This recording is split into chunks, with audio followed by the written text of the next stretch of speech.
Allah! Aha çiğ! Aha! Allah! Ya Allah! Nane baba öyle ya? Eğleniyor ne?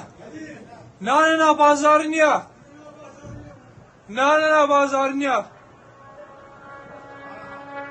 Ne baba ne pazarın ya? Sırrı masif ya.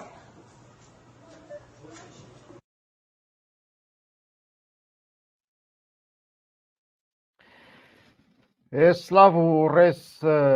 تەماشەوانن هێژە لە هەولێرێ چ چێ دەبێ ئەم لەسەر وەیەکێ ئیرۆ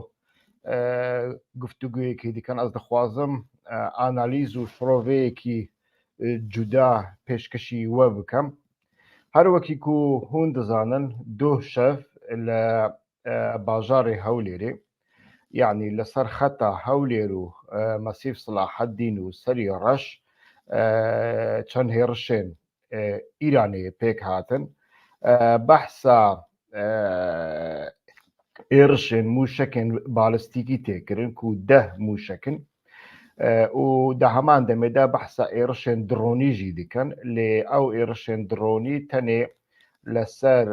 هێزن هاوپەیمانن دژی داعشێ لە نێزی فرودگەها فڕۆکەخانەیە هەولێری هاتنە پێکانین و ئەو درۆنجی ژعالیە هێزن ئەمریکی هاتنە خستن یعنی بێ کاریگەرمانە بێ باندۆرمانە لێ لە هەولێرێ 10 موشک هاتنە تەقاندن و ئەو موشەکژی ئەو ڕۆکێتن بالستیکی 5 جوانە ژماڵێن سەرمایەدارێکی کورد لە هەولێرێ بە ناوێ پێشڕە دزەیی کەتنە و لە ماڵاوی قەڵەباڵغ بووە گەلک کەس تێدا هەبوونە لەوێ دەرێ 4 کەس ژیانە خۆش دەستدانا یعنی پێشڕە و دزەیی و زارۆکەکیوی و هەنێک ژ خزمێنوی ئانژی پاسەوان و حیمایە و ئەم بێژن کەسین و وی دپارێزن دەوردە هاتنە کوشتن و بەحسا برینداربوونە 17 کەسانژی تێکردن پێشڕە و دزەیی سەرۆکێ گروپە فالکۆنا گروپێکی سەرمایەداریە کۆمپانیایەوان هەیە و هەر کەس دەزانێ لە هەولێرێ نێزی ماڵە بارزانیە بەوان ڕاکار دکە بە پەدەکێ زێدەتر کار دکە و دە هەمان دەمێدا هەنێک موشەکژی احتیمال هەیە بارەگەها استیخباراتە ئانجی سەرۆکێ استیخباراتە یەکێتیە ئەژی ئەمین سەرۆکێ سازیە زانیاری و بەریا چەند ساڵان سلەیمانی ڕەڤیا هاتە هەولێرێ ناکۆکیێوی بە یەکێتی ڕاهبوون و هات هەولێرێ بەشێک ژ سازیە زانیاری بە خۆڕائانی و لە هەولێرێ بارەگایەکیوی هەیە هەنێک موشک نێزی ورکەتنە لێ حتا نەها تۆ ئاگاهێنی نەک و دەوێدا ئەو کەسێن و دەردۆرێ ئەژی ئەمینن زیان و زەرەر دیتە بن ئەژی ئەمینژی داخوایانیەکدا دەوێ واریدا و زێدەتر بە ئاڤایەکی ناڕاستە ڕاست یەکێتیژی تاوانبار کرد گەلک داخوایانی هاتنە داین داخوایانیان ئەمریکا و بەریتانیا هەنا و هەر کەس تەخمین دیکە ئەو داخوایانی بێگومان دژی ئیرانێ بن دە هەمان دەمێدا ئیران یعنی ئارتێشا پاسدارانیە ئیرانێ بە ئاشکرا داخوایانیدا و بەرپرسیارەت یاخوا ji بۆ navê êrişê anîn ser ziman û dewrda gotin li de êrişê de casûsên İsraîlî hatine armanjkirin. Serokê pedekê Mesûd Barzanî û serokê hikûmetê Mesrûr Barzanî ku niha li konferansa Davos'a daxuyanîdan û protesto kirin herwiha ji hikûmeta Iraqê daxwazkirin ku tedbîran werbigire û bicivin lê balkêj bû ku daxuyaniya serokê herêmê Nêçîrvan Barzanî henekî direngtir hat. دە هەمان دەمێدا ئاگاهی هەنەکو ئەو ئێرش نەتەنێ لەسەر هەولێری هاتنەکردن، دە هەمان دەمێدا ئێرش لەسەر بارەگا و ماڵە ئانژی جێیک و مەسعود بارزانی و ئەم بێژن دەردۆرێوی لێ دمینێن، یعنی سەری ڕەش ئانژی سەری بلند لە مەسیف سڵاحەدینژی ئێرش هاتنەکردن و دەورداژی هەنێکی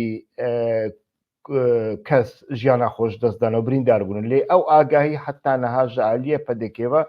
نەهاتیا پشت ڕاستکردن. یعنی بێگومان هەگەر کو مرۆڤ بخوازە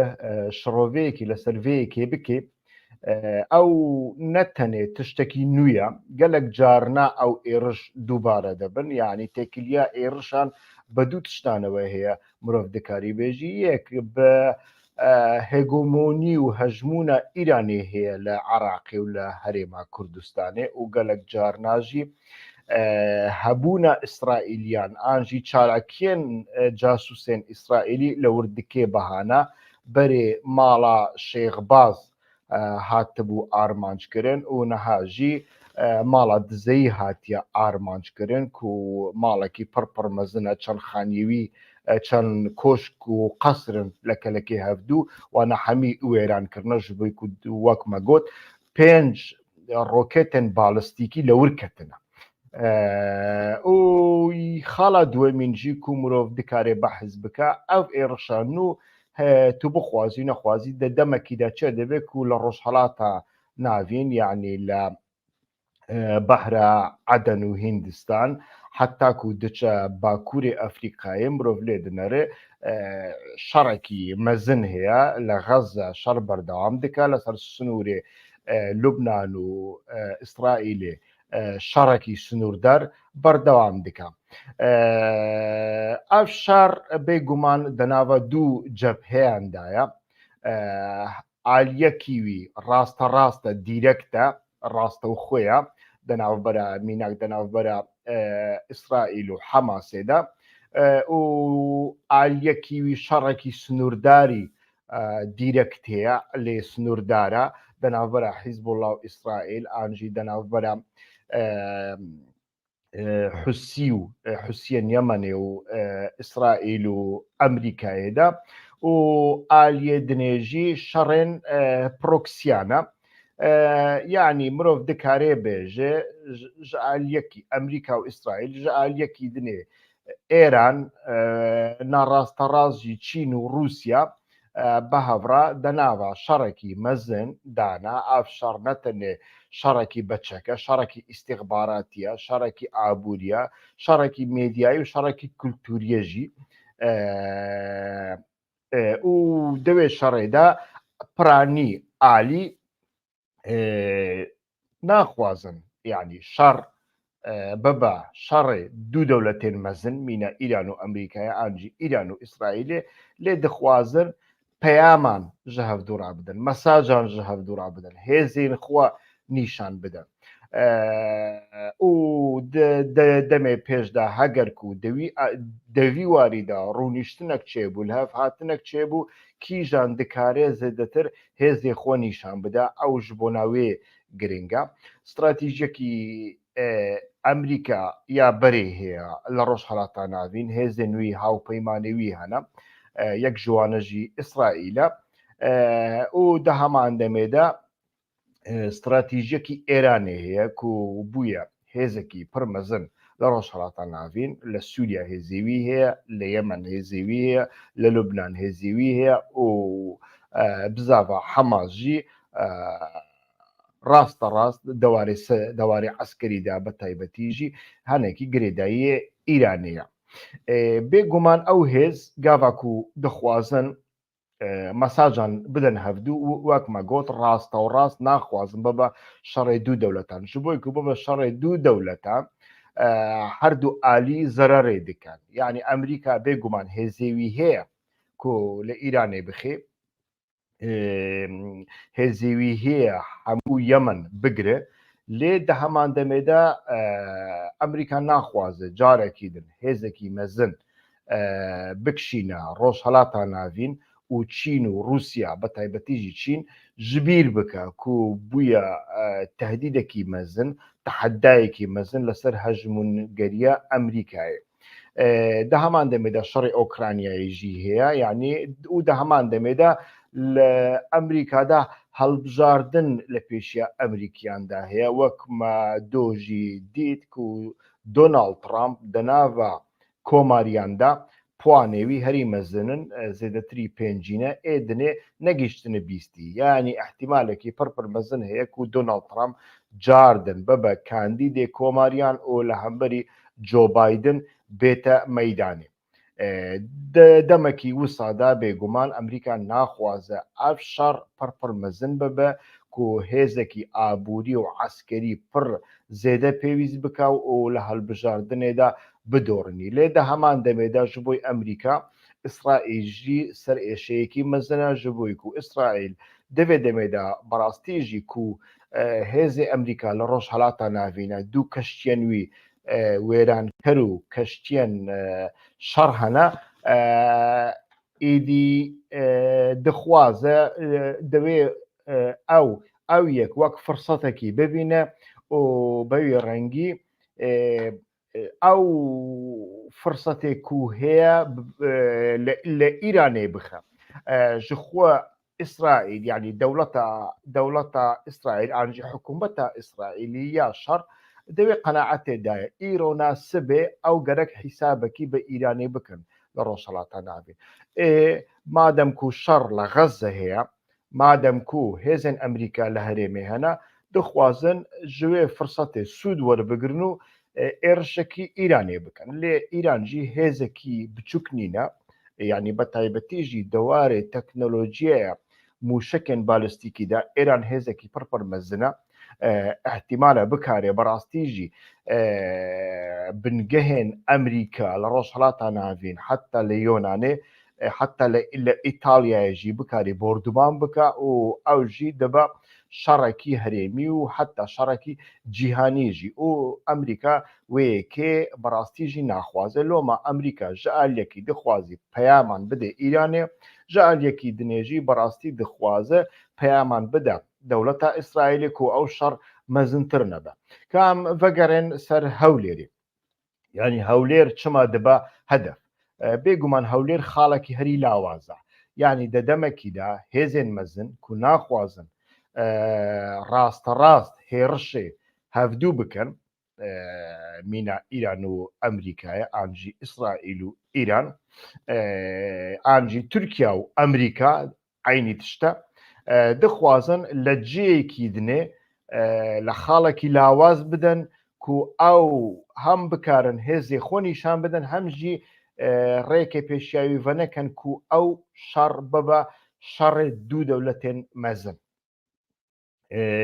لۆماژی هەولێر هەرێما کوردستانی حتا ڕۆژئاوا باکووری سووریایە بێگومان خاڵێن لاوازن هەمش بۆی ئیرانێ هەمش بۆی تورکیایە. بێگومان ئەو نایە وێ واتایەک و ئەو حملەیەوان بە بێی مەترسیە بێی ریسکێوی گەلێکی مەزنە و نوشکیڤە ئەف شەڕ مەزنتر ببە وەکمە گوت ئیسرائیل دخوازە ئەو شەڕ مەزنتر ببە بە تایبەتیژی ڕێڤەبەریان نەتەنیاهۆ ئەگەر و ئەو شەڕ مەزنتر ببە شانسێوی هەیە لەسەر دەسەڵاتداریە بمینێ لێ ئەگەر و ئەو شەڕ مەزن نەبە و مەسەلەیە غەزە داوی لێوەرێ بێگومان ڕێڤەبەریە نەتەنیاهۆ نەتەنێ لەسەر دەسەڵاتداریە نامینێ بەڵکو ڕوبەڕوویە محکەمەیان دەبێ ڕوبەڕوویە محکەمەیە ئیسرائیلی دەبێ و دەوڵەتە ئیسرائیلیژی بەڕاستی احتیمالە دەوڵەتە ئیسرائیلیژی ڕوبەڕوویە سزایان ببە. یعنی ئەو حملێن و لە باکوورێ لە ئەمریکای لاتین و لە باشووری ئەفریقای دەست پێکردە ژ بۆی محاسبەکردن و لێپرسین و محکومکردنە دەوڵەتە ئیسرائیلی حملەیەکی بچووک نینە. یعنی ئەگەر و ئەو حملە بگێ لاهای ئەو دادوەرێن لاهای دادوەرێن بچووک نینە. يعني بە تەلەفۆنێکی سیاسیەک نەکارێ بەوان ڕاباخفی و تعلیماتان بدەیوان وەکیکو لە ئیرانێ چێ دەبێت لە عراقێ چێ دەبێت لە سووریا چێ دەبێت لە تورکیا چێ دەبێت ئەنج حتا وەکیکو لە ئەمریکا چێ دەبێت یعنی تو نەکاری بە مناسبەتێکی سیاسی تو ڕێکا پێشیاوێ بگرێ گاواکو چوولا هەیە پێویستە بڕیارێک بێداین و ئەو بڕیار تێداین هەگەرکو بەوی ڕەنگی بژبووی و بەلگیان لە دەستدانە بەڕاستیجی ئیسرائیل جینۆساید دکە لە غەزە یعنی مەسەلە چ دەبە بلا بەبە لۆماژی دەوڵەتە ئیسرائیلی وەک مەگوت ئەنج حکوومەتە ئیسرائیلی ڕاستتر بێژم نەتەنیاهۆ و ئەکیباوی دخوازن ئەو شەڕ مەزنتر بکەن لۆمان ڕیسکەوی بەڕاستیجی گەلێکی زێدێ لێنەها لە هەولێری ئەو یەک چێ دەبێ لە قامیش لەو حەسەکە و دەربێسیە ئەو یەک چێ دەبێ بێگومان وەک مەگوت مەساژە ئیرانێ ji بۆی هەولێرێ مەساجێکی چەند ئالیوی هەنە ئالیێوی ئەوەکو عراق ناخوازە لە دەستێوی دەرکەوێ بە تایبەتیژی ینی کۆنتترۆلە ئیرانی لەسەر عراقی هەمی هەیە لە هەولێرێ لە ڕێکە ئەمریکا و دەڕێکە سیاسەتا پەدەکێ و دەڕێکە تورکیادا هەولێر هەنێکی دووری ئەمریکایەیە و دووری ئیرانەیە ببورینن و ئیران بەردەوام داخیانیان دەدا و جاسووسێن ئیسرائیلی لە هەولێرێ هەنا ڕاستی ئەم نزانن ئەو جاسووس چ قاسی هەنا چ دکەن فعالیاتێوان چییە و لە کو کار دەکەن لە کو دمێنن ئەو مەسلەیەکی ئیستیخباراتینە ئەم وەک ڕۆژنامەڤان vەیەکێ زەحمەتە بزانە بن لێ ئەف گۆتەگۆت نەتەنێ ئیران دەبێژە یعنی دەناوە خەڵکی باشوورداشی ناوە لە هەولێرێ حتا بەرێ لە سلەیمانیێژی یعنی دەماکو مامجلال مابوو دیسانجی دگۆتن هالێ بنەرە ئەف بینایەن ئیسرائیلیانە ئیسرائیلی لەڤر دەبینن لێ ji بۆی ku مام جلال سیاست مەدارێکی قوڕناز بوو دکاری بوو هاوسەنگیان ڕابگرێ بەناوبەرە هێزاندا بەناوبەرە ئیسرائیل و ئەمریکا و ئیرانێدا هەم نزیکی ئیرانێ بۆ هەم نزیکی ئەمریکای بوو دکاری بوو هاوسەنگیان ڕابگرێ و نەدەهێلا لەور بەڕاستیژی بەهانەیەکی وسان مەزن پێداین لۆمامەدی توجاران ئیرانێ لە سلەیمانیە تشتێک نەکرد لێنەها مرۆڤ لێت نەڕی دەناوە ژعالیەکیدا دەناوە پەدێکێدا بەڕاستیژی لێکترازانەکەیە یعنی وەک من گوت نەها داخیانیان مەسعود بارزانی زوو تێداین داخیانیان مەسرۆر بارزانیژی تێداین لێ داخیانیان نێچیروان بارزانی هەری داوی تێداین و نێچیروان بارزانی ڕاستەوڕاست سەرۆکی هەرێمەیە ئەو بەرپرسیاری هەر تشتێکیەک و لە هەرێمێ چێ دەبێت دویاکوون داخیانیان نێچیروان بارزانی یەکەمیندا جار هات باداین ژعالیەکی دنێ هەنێک کەسێ نێزی ئیرانی هەنە دەناوە پەدەکەدا ئەف کەس ڕۆنیشتنە ڕەڤینە چوونە سلێمانیە چوونە بەغدایە لە ئالیەکی دن ئەم لێ نەڕندیسا لە هەولێرێ و لە بادینان گەلێک کەس دەناوە پەدەکەدا دەناوە حیزبدا ژکار تێن دوورخستن گەلۆ ئەو یەک چییە و مرۆڤ لێت نەڕێ کەسێن و حتا دۆ ڕۆڵێکی وان دەناوە پەدێکێدا هەبوو ئیرۆ دەردەکەون سەر مایکرۆفۆنان پێشیا مایکرۆفۆنان و گازنجیان دکن بەحسا گەندەلیە دکن بەحسا دزجێ دکن بەحساوەیەکە دکن کو سیستەم نامەشە ژخۆ پرۆبلەمێن پڕ مەزن هەنا ئەلەکتریک لە گەلک باژێران دەناو بەرا 24 سعاتاندا داقییان چارەیەکی 20 دقه هەیە سێ مەهێن ساڵا بوری موچە نەدان و ئی ساڵ هەگەرک و عراق بەغدا پەرە نەشینێ بەڕاستیژی نەکارن دیسانجی موچە بدەن گەلێک مەسەلێن بەوی ڕەنگی هەنەش خۆ دەناوە پەدەکێدا یعنی دەناوە ئیدارەیە هەولێرێدا پرزگرێکێنوان بە بەغدایڕا هەنا ئەڤیەکە مرۆڤ دەبینێ و ئەو پرزگێک چ قاسی چارەسەر دەبن کیژان باڵ دەناوە پەدێکێدا دەخوازی وا پرزگێکان لە چارەسەر ببن کیژان باڵ ناخوازە چارەسەر ببن لە ورداژی گەلێک پرسیار هەنە مرۆڤ دکارێ ڤان پرسیارانە بکە لۆماژی مرۆڤ لێت نەڕێ بەڕاستی مرۆڤ دکاری و تشتێکی وسا ببێژێ و هەولێر هاوسەنگی و دەنگە ژدەستدایە نەکارە هاوسەنگی ببینێ دەناوبەرا تورکیا و ئیران و ئەمریکا و ئیسرائیلێدا یعنی وەک مەگوت ئەم چالاکیên ئیسرائیلیان لە هەولێرێ چ قاسن ئەم نزان لێ دیرۆکێدا مرۆڤ لێ بنا ji sala şêstî ve heta niha bêguman tiştekî veşartînîne ku têkiliyekî di navbera pedekê û İsraîlê de her hebûye û her heye dema referandomê jî de tenê yek serokwezîr piştgiriya referandomê dikir ew jî tenê be gotin ew jî Binyamin Netanyaho bû û İranî iddia dikin îsrar dikin ku kesên mîna Muhsin Faxrizade bi destê Mûsadê hatin gava ku hatiye tîrorkirin hatiye kuştin li Îranê û ew çalakî li Hewlêrê hatiye rêxistin an jî gelek carna heta beriya sê çar rojan jî İranî bi pedekê re rûniştine û daxwaz jiwankirine ku rêkê li pêşiya çalakiyên İsraîlî li Hewlêrê bigirin ev îddia li mêdyayê jî de hatin bilavkirin û heger ku hûn pêşiya li wa tiştan de negirin em bi xwe tedbîrê xwe distînin em êrij dikin em lê dixin ji bo ku ew çalakiya ku li Kirman jî hatiye kirin li gorî îddayên Îranê çi qasî rast in em sedî sed nizanin rast e Daeş ew berpirsiyarî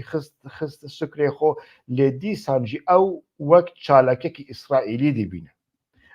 û ew dipirsin yanî tekiliyên navbera Mûsad û Daişê heta tekiliyên navbera Mûsad û cîhadiyên Sûriyayê rasta û rast hene û berê gava ku ew cîhadî li beşekî Şamê kontrol dikirin Dîmeşq kontrol dikirin li ser sınûrê İsraîlê bûn rojekî di navbera Elqaîde û Daeş û ew cîhadiyên Sûriya de bi İsraîlê re nexweşiyekî wan nebûye rojekî çalakiyek dijî İsraîlê nekirine û İsraîl wane bikartînî li hemberî Îranê û ev yek li Hewlêrê tê organîzekirin û partiyên Rojhilatê Kurdistanê yanî partî dibe ku behsa hinek şexsan bikin hinek şexs di nava van partiyane de alîkarî dikin û Mûsad wana li Hewlêrê perwerde dike û bevî rengî sê cor însan tên perwerde kirin li gorî agahiyên Îranê yek kesên di nava partiyên Kurdî de ne diçin bi Mûsadê re alîkarî dikin hinek kesên ku li nava Îranê dijîn û wana bi awayekî nayasayî tên Herêmê Kurdistanê Mûsad wana organîze dike perwerde dike û sêmîn Îraniyên ku li derve dijîn li Emerîka û li Kanada betaybetî dijîn an jî li Ewropa dijîn wana tên Hewlêrê li Hewlêrê tên perwerdekirin û bi wê rengî li Îranê çalakiyan encam didin ya Muhsin Faxrizade jî yek ji wan e loma jî piştî ew çalakiya Daişê li Kirman Îran mecbûr bû bi xwe ne ji aliyê hêzên proksî hêzên kirêgirta ne ji aliyê Hîzbollah û Hûsiyan de bi xwe Îran bersîfekî bide yanî bi xwe jî gotin gerek bersîfekê o civaka Îranê jî yanî civaka Îranê yek û baweriya wan bi rejêmê heye yek û girêdayî rejêmê ne li benda vê yekê bûn gelek nivîs hatin nivîsandin kengî em bersîv didin kengî em bi xwe karekî dikin loma jî ev yek ev êriş li Hewlêrê pêk anîn û beriya çend salan jî êrişkirin ser mala Şêxbaz gotin li wir civîna İsraîliyan hebûye û îro jî êrişkirin ser mala pêşrew dizeyî li Hewlêrê bêguman li mala pêşrew dizeyî qelebalix bûye mala Şêxbaz gava ku êriş ser hat kirin ehtimalekî mezin kes têda nebû yanî mirov dikare bibêje Îran dixwaze civaka xwe telqîn bide û mesajekî bide wan lê binerin me انتقام و تۆڵەیە ئێرشێن کرمانێ هەلدا لە ئیسرائیلیان مە لە ماڵی ئیسرائیلیان خست لە هەولێرێ مەسەلە تەنێ ئەوە و بەوی ڕەنگیژی مرۆڤ لێ دنەرێ ئەو مەسەلە پڕ مەزن دەبن بێگومان ئیرۆ گەلک داخوایانی هاتنە داین گەلک کەس گەلک عالی گەلک پارتی vەیەکێ بە مەسەلەیە کوردبوون و مەسەلەیەکی نەتەوەیی گرێ دەدەن لێ ئەڤ یەک چ قاسی ڕاستە یعنی ڕاستە ئەز وەک هەڵوێست نابێژم ئەز وەک هەڵوێستێکی ئەخلاقی نابێژم ئەز وەک هەڵوێستێکی سیاسیژی نابێژم ئەز وەک ڕیالیتیە پۆلەتیک دەبینم یعنی چ قاسی ئەv ئێرشەکە سەر کوردان هاتیە پێک ئانین مرۆڤ دکارێ لەوێ بپرسێ گەلۆ ئەو ئێرش و ئێرشێن و تورکیا دکێ سەر ڕۆژ ئاوا وەک یەکن مرۆڤ لێ دنەرێ ئیران هەنێک جیان بە ئارمانج دەگرێ هەنێک ئالیان بە ئارمانج دەگرێ لێ دخە بێگومان لە ورداژی کارن تیرۆریستی تێن کرن یعنی کوشتنە زاڕۆکان بەخوا کارێکی تیرۆریستیە یعنی پرۆبلەمێوە پزگرێکەوە بە کەسێکی ڕاهەیە لە گۆڕی ئیدایەوە لە گۆڕی بانگەشێنوە ئەو کەس بە ئیسرائیلیان کار دکا مینە دزەیی یعنی ئەو ئیدانە تەنێ ئەو دکەن ینی ئەس دەکارم فلیمەکی نیشانی وە بدەم کە ئەس دەکارم بینم سەرەکان بەێ مەسەەن لێ بنەرن نەها لەوێ دەرێ بنەرە ئەو داخوایانیە لێ ئەم لێ بنەرن و چ دەبێژە ئاها نەها دەبینن مەسەەن ژاکسۆن هەنکل یەک یعنی کەسێکی سیاست مەدارە کارێ درێژی دیکە لێ سیاسەکی ئەمریکاییە چ دەبێژە دەبێژە پێشڕە و دزەیی کو ئالیکاری دەکرد داک و پترۆلی عراقی مەبەستەوی پترۆلە کوردستانەیە بچە ئیسرائیلێ ئامژی ئاهاسانکاری دەکرد ji بۆی و پترۆل بێفرۆتن ji aliyê hêzên Supayê Qudsê Îranê ve hat kuştin evkî dibêje Jackson Henkel dibêje yani ev yek ev bangeşe ku İran dika ne tenê İran dika gerek em vêyekê bibînin Emerîkî jî dikin yani Emerîkî jî dibînin gelek kes dibîn wek min got li nava civakê de li Hewlêrê li Silêmaniyê de li ser vêyekê têgotin berê gelek carna meselan serokê Parlemana Kurdistanê Yusuf Muhammed ez carekî pira rûnîştim meselan behsa baregeyan casûsan dihatkirin li Herêma Kurdistanê ew bixwe jî serokê Parlemanê bû digo ya em rezîl bûne meselan digo Misir çi ye Misir nanîne bixwe li Silêmaniyê 15 baregeyên wî îstixbaratî hene yani 15 zêderoyiye an na rast an nerast ba 15 ne bil hev bin yani dîsan jî ê baş e Misir wisa be gelo Tirkiye çi qasî baregeya wî îstixbaratî hene İran çi qasî baregeya wî îstixbaratî hene Pakistan çi qasî heye Çîn çi qasî heye Rûsya çi qasî heye gerek mirov vana bipirse yani mesele heger ku hûn wek meseleyekî netewî tenê lê dinere wek meseleyekî qewmî lê dinere wek meseleyekî Kurdî lê dinere gerek mirov vêyekê jî bipirse gelo Herêma Kurdistanê çima nekare hawsengî bibînî di nava hêzan de yani kes nekare bêje bila Herêma Kurdistanê tekiliyên wî bi Îranê ranebin bi Tirkiye ranebin dibe ku kenalekî vekirî bi İsraîlê jî rahebe lê hawsengiya hêz pêwîst e yani tu çi qasî tekiliyan çê dikî tekiliyan ji bo çi çê dikî kesekî pir zengîn dibe pir dewlemend dibe û ji bo ku dewlemendtir bibe بە پارچێکی ڕ ئاریکاری دکە ئەنجی پارچێک لە پشتویە و ئەو کەس دەچێ هەمی مەترسیên سیاسی didê pêşxwe ji bo ku bi welatekî re ticareta petrolê bike û ew welat li gorî Iraqê qedexêya welatê İsraîlî li gorî Iraqê li gorî siyaseta giştî ya hemû Iraqê siyaseta resmî û bi İsraîlê re gerek tekiliyekî bazirganî û dîplomasî û siyasî nebe tu çima dikey bêguman pedeke vêyekê red dike lê ew îddiayên ku tên kirin ne yek e ne du ne û ne tenê Îranî ne ez dixwazim vêyekê bibêjim û tu ne dewletî Iraq dewlet e bila Iraq bike gava ku Iraq kir tu jî bike tu jî li rêka Iraqê bike çima bi serê xwe dikey çima xwe dikey hedef yani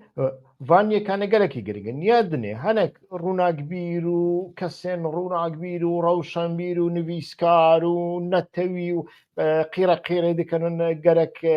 Emerîkî hêzên sîstemên bergiriyê asmanî patriot bidê Kurdistanê ew jî yani berastî meseleyekî pêkenok e yani niha lê binere beriya çend salan Siûdiya û Îmarat سیستەمê wanî patriot nebû patriota herî pêşketî ya Emerîkan li Siûdiya bû niha jî heye li Siûdiya lê gava ku Husiyên Yemenê ku hêzekî weqasî mezin jî nîne yanî gava ku Husiyan êriş kire ser kompanyayê Aramco hemî wêran nekirin kîjan sîstemê patriot karî bû rêkê li pêşiya dron û mûşekên Husiyan bigire kîjan sîstemên patriot û Iron Dome'ên İsraîlî karî bû rêkê li pêşiya mûşekên Hemas û mûşekên Hizbullah bigire ku her du jî ne dewlet ê baş e tu çawa dikarî bi du patriotan li Hewlêrê pêşiya hêzekî wekî Îranê bigire ku tehdîdeke li ser Emerîkayê jî nivîskarên Emerîkî yani min li Washington Post gelek nivîsên stratejîk û kûr dîtin yani ev nivîs istihbaratê eskerî ya Emerîka nivîsandin dibêjin heger ku şerek çê bibe rast e Îran hêzên wî asmanî nîne devî warî de nekare Emerîkayê lê dewarê şerekî mûşekên balîstîkî de Emerîka nekare Îranê لۆما jî Îran berastî jî gerek meseleya şerê Xezeyê bi ciddî werbigire û wê meselê di demekî Kurd de çareser bike heger ku ew şer bû şerekî rastewrast de navbera Îran û İsraîlê de Emerîka mecbûr e bête ser xetê ji bo ku Emerîka İsraîl wek eyaletekî xwe dibîne û ew meseleyekî namûsê ji bo Emerîka ji bo siyaseta resmî Emerîkayê lê gava ku Emerîka ket nav şer Îran bi sîstemên teknolojiyaya mûşekên balîstîkî dê bersîv bide yani ne tenê bingehên eskerî li dunyayê Emerîkayê dibin hedef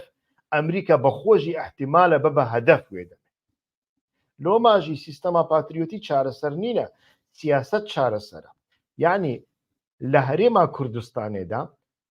her kes diçewtê her kes casûsê xwe di nav de digerîne her kes dikare istihbaratê xwe eskerê xwe têda biçelîne bîznesmanê xwe têda biçelîne lê millet li başûr de nanê wî nîne elektrîkê wî nîne gazê wî nîne petrolê wî nîne tiştekî wî nîne hevalên me netewî dengê xwe dernaxin dengekî wanî pir biçûk heye û gava ku tiştek çê dibe meselê dikin meseleya qewmî meseleya netewî bila Emerîka sîstemê patriot bide wisa çi nabe heta hinek partiyên ku xwe wek pêşketî xwaz û modern jî dibînin pedekêwiyenekê wek partiyên eşîretî û paşketî jî dibînin mesela hinek rojnamevanê wan hene ez naxwazim navê wan bînim ji bo ku piziliyeka min bi şexsan re nîne piziliyeka min bi fikir re heye مثلا çendek min doh dîtin mesela yek jwana programek li ser Kirkûkê çêkiriye dibêje parêzgarê Kirkûkê kesekî راسیستە نەژات پەرستە عراقچیە و پارێزگارێ کەرکووکێ لە کەلەکێ هۆشیار دزەیی و دۆ هات کوشتن ژیانە خۆش دەستدا لە کەلەکێ ماڵاوی خانیەکیوی هەیە خانیاوی تەمام نەبووە ئیرۆ داخوێنیدایە دەبێژێ هەگەر و خانیا من تەمام ببیە ئەژی دەبێت ئێڕەشیدا دەهاتم کوشتن و چ پارتی بەڕسمی نابێژن پارێزگارێ کەرکووکێ کەسێکی نەژات پەرستە تو چما دەبێژێ و تو بەرپرسێ پارتیەکی دنێک و ئیدایە ئەیدۆلۆژی و فکرێکی و مۆدرنێکی پێشکەتی دکاش بوو هەمی ڕۆژهاتە ناوین و جیهانێدا دەوردا پرسیەکەن پەرپەر جددی هەنە دەناوە کورداندا و ئەو یەک هەگەر و بەردەوام ببە ئەو شەڕ هەگەر و بەردەوام ببە ئەو ئێڕش ئەگەر و بەردەوام ببن بێگومان تورکیاژی حیسابەکیوی هەیە پەدەکەژی حیسابەکیوی هەیە یعنی پەدەکەژی وێ دەمێ ناچاری تورکیا دەبێ و تورکیاژی خوا مەجبور دەبینێ لە شوونە ئەمریکایە لە شوونە ناتۆ لە عراقێ ئانژی لە هەرێما کوردستانی ئێرش بکە بناوێ پەکێکی ئێرش بکە بناوێ پەکێکی بناوێ پەکێکی ئێرش بکە چۆوە ئیران ئێرش دکە ئەوژی ئێرش بکە هەم قاشۆ هەولێرێ دەپارێزێ پەدەکێ دەپارێزێ هەمژی حیسابێ خوا لە عراقێ بە تەمامەتی پێک بینە لۆماژی ئەم چەند ساڵە دەبێژن دەژ سیاسەتە قەومی و ئەتنیکی یا تەنگ بەردن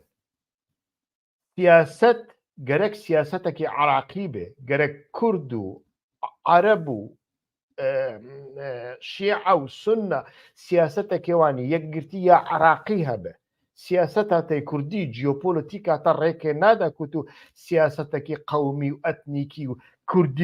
کوردی بکەی بێ کوت و گرێدایە ئان ئیرانێ بێ ئانژی تورکیایی بێ گرێدای تورکیایی بێ وسا بەوی ڕەنگی ئیران قبول ناکە گرێدای ئیرانێ بێ تورکیا قبول ناکە گرێدای ئیسرائیلی بێ ئیران قبول ناکە هەگەر و سیاسەتێکی تەی مەرکەزی یا عراقی هەبێژ بێک و عراق دەوڵەتێکی سەر بەخۆیە و دکاری هاوسەنگی چێ بکە دەناوبەرە تورکیا و ئیران و ئیسرائیل و ئەمریکایەدا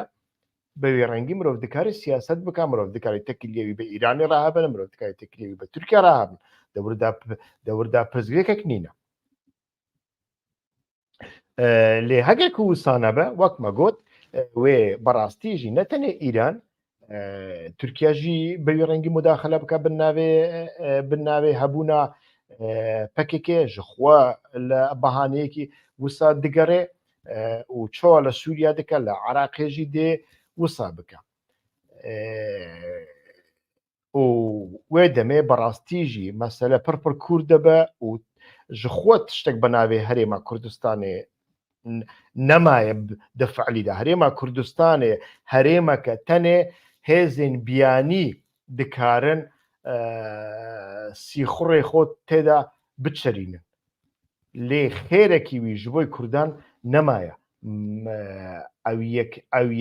ئەو یەک بەوی ڕەنگی ژخوا بەردەوام ژی ناکە لێ بەردەوام ناکە لێ هەگەر و بەردەوام ژی بکە بەڕاستی داویاوی وێ بەخێر نەبێ ئەم دەخوازن دەوێ پرۆگرامێدا بەوی ڕەنگی داوی لێبینن لە کەرەماخۆ هەوڵ بدەن کەناڵامەی بە تایبەتیژی یوتیوب ji بۆی و لەسەر تویتەر و لەسەر فێسبوک ئەز نەکارم هەر جار وەشانێ زیندی بکەم لێ لەسەر یوتیوب هەر جار دکارم لۆما لە کەرەماخۆ هەوڵ بدەن کەناڵە یوتیوب یا هیوا خۆش ناو سوبسکرایب ئانجی ئابۆنە بکەن حتا بەرنمەیەکی دنێ بمێنن خێر و خۆشیاندا لە کەرەماخۆ ژبیر مەکەن هەگەر و پرسیارێوە هەبن کۆمنتێوە هەبن هەر گاڤەکی هون بنووسن ئەز پشترا بەرسیفاوە دەم ڕێز و سڵاو